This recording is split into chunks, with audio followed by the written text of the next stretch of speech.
नमस्कार दोस्तों। आज हम गीता का संपूर्ण सार पढ़ेंगे। दोस्तों, वैसे तो हमारे पास कोई समय नहीं होता है, सबकी फास्ट पेस लाइफ हो गई है और भगवान का नाम लेने के लिए, परमात्मा का नाम लेने के लिए हम सभी के पास समय की कमी हो गई है। लेकिन दोस्तों, अगर हम चाहें तो थोड़ा सा समय निकालकर अपने परमपिता परमेश्वर को याद करें और जीवन को सफल बनाने के लिए उनका धन्यवाद करें। दोस्तों, हमारा थोड़ा सा प्रयास यानी कि केवल 7 मिनट का समय अगर हम निकाल लेते हैं तो हम अपने जीवन को सफल बना सकते हैं। तो आइए दोस्तों, शुरू करते हैं। प्यारे दोस्तों, श्रीमद् भागवत गीता हमारे जीवन के एक महान सत्य को उजागर करती है। वह महान सत्य यह है कि हम सब आत्माएं हैं और यह जीवन हम सभी आत्माओं के लिए एक इम्तिहान होता है। अपने अंदर के सबसे अच्छे रूप को बाहर निकालने और इस इम्तिहान को पास करने के लिए श्रीमद् भागवत गीता एक महत्वपूर्ण ग्रंथ है। भगवत गीता में 18 अध्याय हैं और यह संस्कृत भाषा में भगवान श्री कृष्ण द्वारा उपदेशित है। समय समय पर श्रीमद् भागवत गीता का सभी भाषाओं में अनुवाद किया गया है। इसी प्रयास को आगे बढ़ाते हुए दोस्तों, यहाँ हम इस चैनल के माध्यम से श्रीमद् भागवत गीता संपूर्ण सार को एक बहुत आसान रूप में प्रस्तुत कर रहे हैं। तो आइए दोस्तों, जानते हैं संपूर्ण गीता सार। दोस्तों, श्रीमद् भागवत गीता का यह ज्ञान परमेश्वर ने भगवान श्री कृष्ण के द्वारा सबसे बड़े धर्म युद्ध महाभारत की युद्ध भूमि कुरुक्षेत्र में कुंती पुत्र अर्जुन को लगभग 5000 साल पहले दिया था। दोस्तों, यह उस समय की बात है जब धर्म का बार बार विरोध हो रहा था और परमात्मा का डर मनुष्य के हृदय से निकल रहा था। लालच की आकांक्षा में भाई भाई को मारकर उसके अधिकार को छीनने का प्रयास कर रहा था। यहाँ तक कि उस समय एक विवाहिता स्त्री का भरी सभा में अपने बड़ों के सामने वस्त्र हरण भी किया गया था। दोस्तों, आज भी यही सब हमारे चारों ओर घटित हो रहा है। इसीलिए मनुष्य जाति को पूर्ण रूप से कलयुग से प्रभावित होने से रोकने के लिए कुरुक्षेत्र की युद्ध भूमि में परमात्मा ने भगवान श्री कृष्ण द्वारा मनुष्य जाति के उत्थान के लिए श्रीमद् भागवत गीता को अवतरित किया था। दोस्तों, यह पवित्र ग्रंथ किसी एक धर्म जाति के लिए नहीं बल्कि पूरी मनुष्य जाति के लिए है। दोस्तों, आगे परमात्मा के अस्तित्व का वर्णन किया गया है। इसमें बताया गया है कि परमात्मा कैसे इस सृष्टि को चलाते हैं, जैसे कि मैं ही मैं हूँ। दोस्तों, परमात्मा भगवत गीता में कहते हैं कि इस सृष्टि में सूक्ष्म कण से लेकर विशाल ब्रह्मांड की शुरुआत मैं ही हूँ। सृष्टि के शुरू से पहले भी मैं था और सृष्टि के खत्म होने के बाद भी मैं ही रहूँगा। सब कुछ मुझ में है और मैं सब में हूँ। जो भी तुम देख सकते हो, छू सकते हो, सुन सकते हो और महसूस कर सकते हो, वह सब मैं ही हूँ। यह सूरज, चांद, सितारे, नदियाँ, पहाड़ सब मैंने ही बनाए हैं। मैंने ही भगवान, शैतान, राक्षस और मनुष्य सहित सभी जीवों को बनाया है। मैं सर्वव्यापी हूँ और सब में मैं ही रहता हूँ। सब में मैं हूँ और सब मुझ में है। हर जगह मैं हूँ, बस मैं ही हूँ। मैं ही ब्रह्म बनकर सृष्टि बनाता हूँ और मैं ही रुद्र बनकर सब नष्ट कर देता हूँ।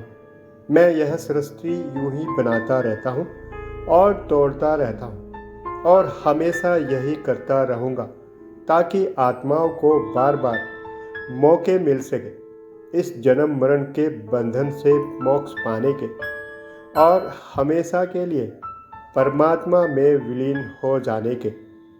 आत्मा की सबसे बड़ी परीक्षा। दोस्तों, श्रीमद् भागवत गीता के अनुसार आत्मा की सबसे बड़ी परीक्षा के लिए परमात्मा ने प्रकृति का निर्माण 5 तत्व आकाश, पृथ्वी, हवा, अग्नि और जल से किया है, जिन्हें मनुष्य अपनी इंद्रियों द्वारा छूकर, चखकर, सूंघकर और देखकर समझ सकते हैं। दोस्तों, इसके अलावा स्वयं परमात्मा इन 5 इंद्रियों के बंधन से हमेशा परे होते हैं। आत्मा उन्हें इन इंद्रियों से नहीं जान सकती। आत्मा 5 इंद्रियों के साथ वैसे ही होती है जैसे एक लोहे के रोबोट में बिजली का करंट, जिसे अपने बनाने वाले का कोई पता ही नहीं होता है। दोस्तों, महाभारत की युद्ध भूमि में अर्जुन को भी परमात्मा का विराट रूप देखने के लिए भगवान श्री कृष्ण ने दिव्य नेत्र प्रदान किए थे। भगवत गीता हमें यही ज्ञान देती है कि आत्मा हमेशा अजन्मी होती है, क्योंकि यह परमात्मा का ही एक सूक्ष्म रूप होती है। इसलिए इसे कोई मार नहीं सकता है, कोई जला भी नहीं सकता है और किसी समुद्र तल की गहराइयों में डुबा भी नहीं सकता है और किसी हथियार से काट भी नहीं सकता है। लेकिन आत्मा को परमात्मा में हमेशा के लिए विलीन होने के लिए इस परीक्षा रूपी जीवन में बैठना ही पड़ता है।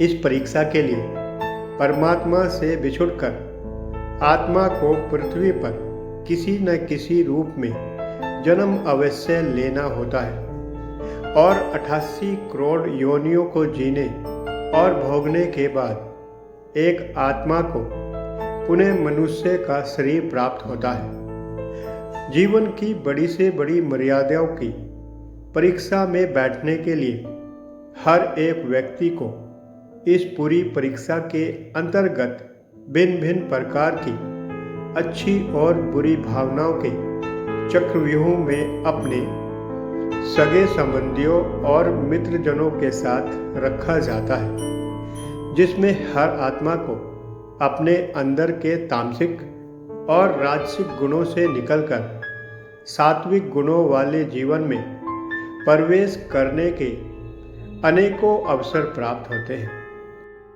आइए दोस्तों, जानते हैं तामसिक, राजसिक और सात्विक गुणों के बारे में जो हर मनुष्य के अंदर होते हैं। सबसे पहले आइए जानते हैं तामसिक गुण क्या होते हैं। दोस्तों, हमारे तामसिक गुण वे होते हैं जो हमारे अंदर हीन भावना और नकारात्मक भावना पैदा कर हमें स्वयं को ही हानि पहुंचाते रहते हैं। इसके अलावा हमारे राजसिक गुण हमें लालची और ईर्ष्यालु बनाकर दूसरे मनुष्यों को नुकसान पहुंचाते रहते हैं। आत्मा की इस परीक्षा के दौरान हर मनुष्य को तामसिक और राजसिक गुणों का त्याग कर अपने सात्विक गुणों के साथ जीवन जीना उचित माना जाता है। दोस्तों, सात्विक गुण वे होते हैं जो आत्मा को अपने आसपास की हर अच्छी वस्तु से जोड़ना और उन्हें प्यार करना सिखाते हैं। दोस्तों, भगवत गीता के अनुसार हमारे जीवन के 4 स्तंभ होते हैं जिनमें रहकर हमें अपना जीवन जीना पड़ता है। जीवन में परीक्षा के दौरान हर आत्मा को जीवन के चारों स्तंभ धर्म, अर्थ, काम और मोक्ष का ज्ञान पाकर ही मुक्ति मिलती है। दोस्तों, इन स्तंभों को 4 द्वार भी पुकारा जाता है। दोस्तों, यही वे द्वार होते हैं जिन्हें समझकर ही आत्मा परमात्मा में विलीन हो सकती है। पहला द्वार धर्म। पहला द्वार धर्म का माना जाता है और सिंह इसका प्रतीक होता है। धर्म वही है जो गीता में लिखा हुआ है। धर्म वही है जो धारण किया हुआ है और जिसे आपका हृदय स्वीकार करता है। दोस्तों, जैसे भगवान का निरादर नहीं करना, असत्य नहीं बोलना, चोरी नहीं करना, दूसरों को हानि भी नहीं पहुंचाना, दोस्तों यही धर्म होते हैं। इसलिए हर आत्मा का परमात्मा को पाने के लिए अपने जीवन काल में हर समय धर्म का पालन करना और उसकी रक्षा करना ही उचित धर्म माना जाता है। दूसरा द्वार अर्थ। दूसरा द्वार अर्थ का माना जाता है और घोड़ा इसका प्रतीक होता है। इसमें आत्मा अपने प्रत्येक जीवन काल में अपने पृथ्वी पर होने का अर्थ या मूल कारण समझती है। इस जीवन में भोगने वाली सभी वस्तुओं और संबंधों का आनंद लेती है, जैसे कि अच्छा पुत्र, अच्छी पुत्री, अच्छा भाई या अच्छी बहन, अच्छा पति या अच्छी पत्नी बनकर हर दुनियावी रिश्तों पर खरी उतरने और इस परीक्षा को पास करने का प्रयास करती है। तीसरा द्वार काम। दोस्तों, तीसरा द्वार काम का होता है। भगवत गीता हमें यह समझाती है कि प्रत्येक मनुष्य के अंदर काम, क्रोध, लोभ, मोह, अहंकार और ईर्ष्या जैसी 6 भावनाएं हमें अपने और दूसरों के प्रति नुकसान पहुंचाने का प्रयास करती है। अतः इन भावनाओं को हर मनुष्य को हमेशा अपने नियंत्रण में रखना होता है, क्योंकि इनके आवेश में किया गया कोई भी कार्य हमारे जीवन भर की परेशानी का कारण बन सकता है। लेकिन एक पवित्र आत्मा सादगी और संतोष से इन भावनाओं पर हमेशा के लिए विजय प्राप्त कर सकती है। चौथा द्वार मोक्ष। दोस्तों, चौथा द्वार मोक्ष का होता है और हाथी इसका प्रतीक माना जाता है। दोस्तों, हमारे जीवन में मनुष्य की कुछ न कुछ इच्छाएं जरूर होती हैं। कुछ इच्छाएं तो एक ही जीवन काल में पूरी हो जाती हैं, लेकिन कुछ इच्छाएं अधूरी रह जाती हैं, जिनके पूरा नहीं होने के कारण हर आत्मा को वापस पृथ्वी पर जन्म लेना ही पड़ता है। इसलिए भगवत गीता हमें यह समझाती है कि हमारी अधूरी इच्छाएं ही हमारे पृथ्वी पर वापस आने का मूल कारण होती हैं। दोस्तों, इसके विपरीत अगर मनुष्य कोई भी इच्छा ही न रखे तो वह इस जीवन और मृत्यु के बंधन से हमेशा हमेशा के लिए मुक्त हो सकता है। मोक्ष का यह द्वार माफी का द्वार भी माना जाता है। जीवन परीक्षा के दौरान जिन्होंने आपके साथ बुरा बर्ताव किया था, उनको माफ करके, और जिनके साथ आपने बुरा बर्ताव किया था, उनसे माफी मांगकर दोस्तों इस जीवन मरण से मुक्ति पाई जा सकती है।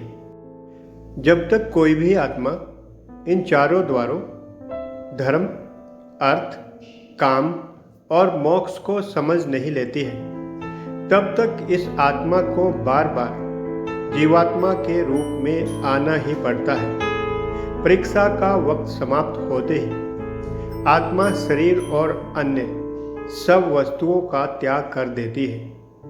दोस्तों, मनुष्य संसार में रहकर जो कुछ भी अपना बनाता है, मृत्यु के बाद वह किसी और का हो जाता है और आत्मा अपने कर्मों के फलस्वरूप अपने आगे के मार्ग पर चली जाती है, जहाँ पर आत्मा के अच्छे बुरे कर्मों का हिसाब होता है।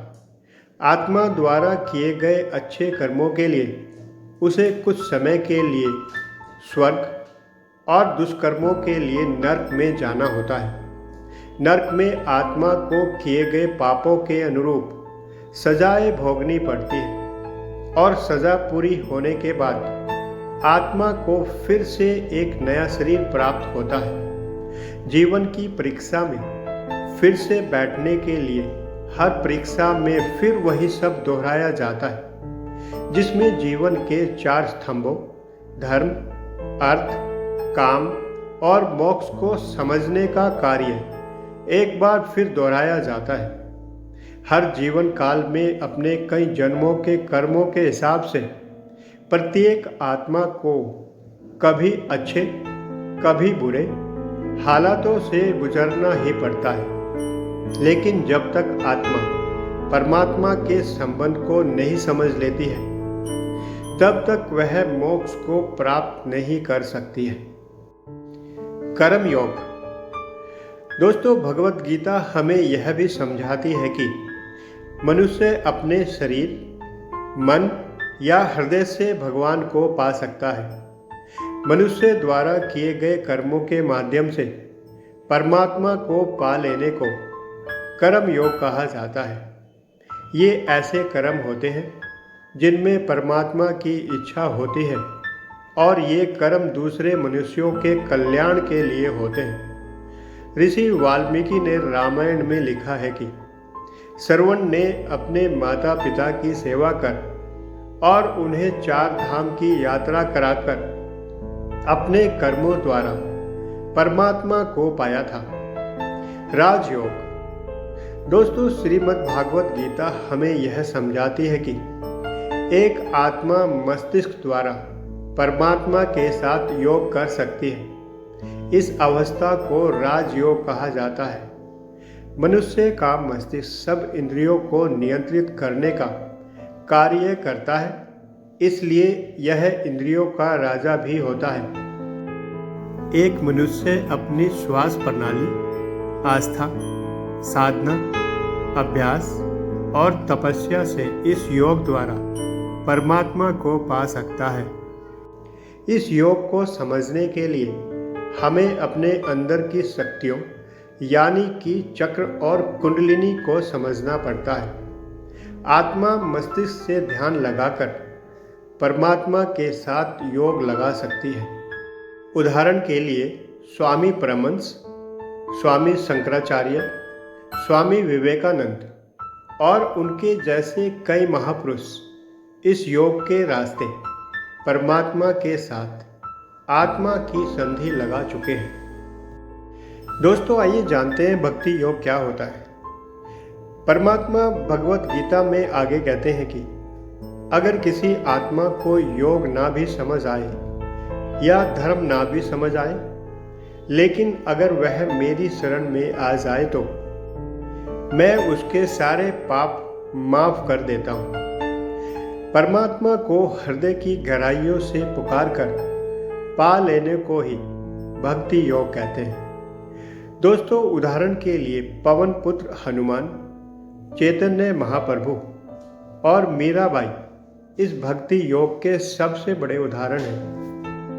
लेकिन अगर कभी बहुत सी आत्माएं अपने होने के मूल कारणों को भूलकर धर्म का उल्लंघन करने लगती हैं या पाप के रास्ते पर चल पड़ती हैं तो संतुलन बनाने के लिए परमात्मा को स्वयं किसी न किसी रूप में पृथ्वी पर जन्म लेना ही पड़ता है।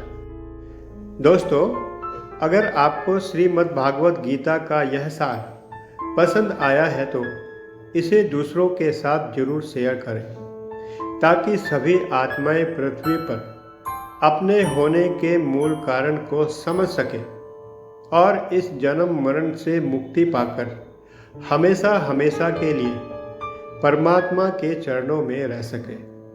दोस्तों, वीडियो देखने के लिए आपका बहुत बहुत धन्यवाद।